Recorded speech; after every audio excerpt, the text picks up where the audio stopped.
Les accords secrets de Xiaogang. C'est l'histoire complètement folle de 18 fermiers chinois qui ont, et on peut même le dire, sauvé des millions de vies, mais ont surtout démontré que le communisme ne fonctionnait pas grâce à un accord peu connu en France, les accords secrets de Xiaogang, en 1978. D'ailleurs, c'est vraiment dommage que ce fait historique ne soit pas enseigné à l'école, ou sur Internet d'ailleurs. Vous voyez qu'on trouve pas beaucoup d'articles à ce sujet-là, il n'y a même pas de page Wikipédia. Et d'apprendre l'histoire à l'école, c'est surtout d'apprendre des faits historiques pour ne pas refaire ces erreurs-là. Et ici, la leçon qu'on peut en tirer, c'est que le collectivisme ne fonctionne pas. Et ça serait très important pour nous en France de le comprendre quand on voit que l'État français prend de plus en plus de poids dans l'économie et donc que l'initiative privée recule. Mais ça, on va en parler à la fin de la vidéo sur le parallèle avec la France. Revenons en Chine d'abord. Donc à cette époque-là, la Chine utilisait le système de collectivisation des terres mis en place par Mao Tse-tung dans les années 1950 et ce système a été une catastrophe. Voilà. La collectivisation de ces terres-là ont amené à la grande famine de 1959 à 1961 qui ont fait des millions de morts. Et d'ailleurs, vous voyez bien que le collectivisme, vous êtes obligé de le mettre en place par la force. Il y a forcément un État au-dessus, surpuissant, qui doit vous taper dessus pour mettre en place le collectivisme. Et d'ailleurs, même quand il est mis en place, au bout du compte, ça finit par un désastre. Et donc ce désastre de la collectivisation des terres communes nous amène aux accords secrets de Xiaogang en 1978. Et il faut savoir qu'à cette époque-là, il n'y a plus de famine en Chine, mais la situation est encore extrêmement précaire. Il y a des pénuries alimentaires, les Chinois ne mangent pas forcément à leur faim, et bref, c'est encore un désastre au niveau alimentaire. Donc, c'est à ce moment-là qu'un groupe de 18 fermiers s'est secrètement réuni pour diviser leurs terres agricoles collectives en parcelles individuelles. Donc ils allaient complètement à l'encontre des politiques collectivistes mises en place. Ils ont même signé de leur sang ce document. Cette action était extrêmement risquée, parce qu'évidemment, la Chine, à l'époque, l'initiative, la gestion individuelle des terres était strictement illégale. Donc comment ça a été mis en place? Chaque fermier travailler sur sa propre parcelle de terre de manière individuelle. Donc voilà, ils ont convenu que un tel, ça va être ta parcelle, un tel, ça va être ta parcelle, etc.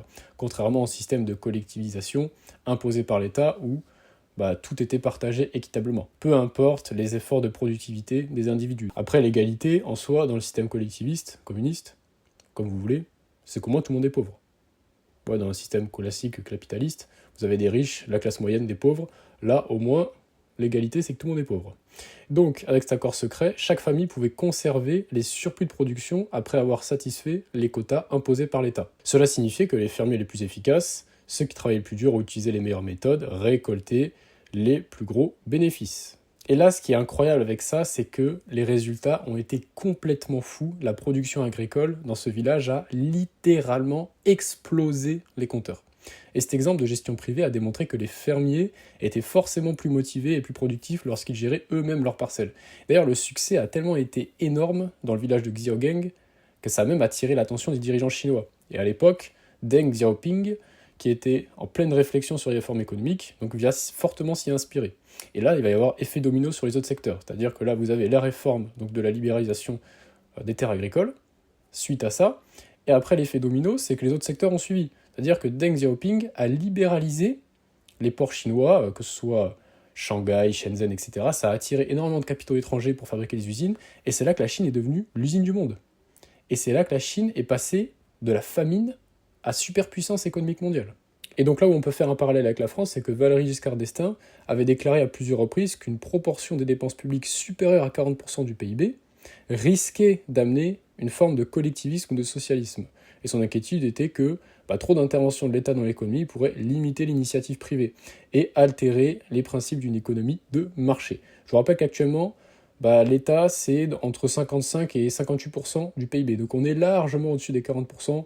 C'est le privé qui crée la richesse. Donc forcément, plus l'État va avancer, plus l'État va monter les impôts, plus l'État va être présent dans l'économie, plus il aura de poids dans le PIB, moins il y aura de privé. Et en fait, là, on est clairement en plein dedans. Vous voyez le programme du nouveau Front populaire, c'est un désastre. C'est encore et encore et encore plus de réglementation, de poids de l'État dans le PIB, d'impôts.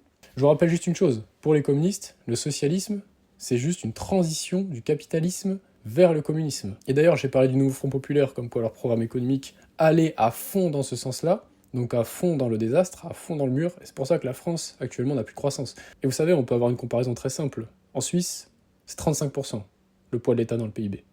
D'accord ? Donc en fait, c'est juste une imposition normale. Beaucoup de gens vont dire, oui, mais c'est parce que la Suisse est un paradis fiscal, ça attire beaucoup de capitaux. Non, la Suisse n'est pas un paradis fiscal. La Suisse n'est pas considérée comme un paradis fiscal. On a l'impression que c'est un paradis fiscal parce qu'en fait, en France, on vit dans un enfer fiscal. d'accord? Il faut se battre contre ça. Mais en réalité, un taux entre 35 et 40%, c'est juste normal. C'est juste normal. Mais Valéry Giscard d'Estaing le disait lui-même. Et en général, les présidents français n'ont jamais été réputés pour être les plus gros libéraux sur Terre. Clairement pas.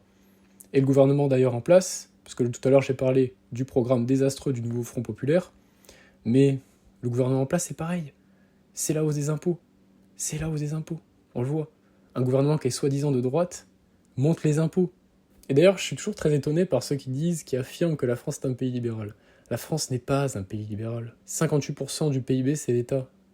Où est-ce qu'il est le libéralisme là-dedans? La Suisse est un pays libéral. Et du coup, c'est pour ça que tout à l'heure, j'ai fait le parallèle avec l'école, qui justement, c'est dommage qu'on nous enseigne pas aussi ce genre de choses. On nous enseigne toujours les guerres ou les génocides. Il faut les enseigner, évidemment. Mais il y a aussi tout l'aspect économique, qui amène des désastres sur désastres. Vous savez, quand on a eu le libéralisme, finalement, quand il est apparu, ce courant de pensée, derrière, on est allé révolution industrielle sur révolution industrielle.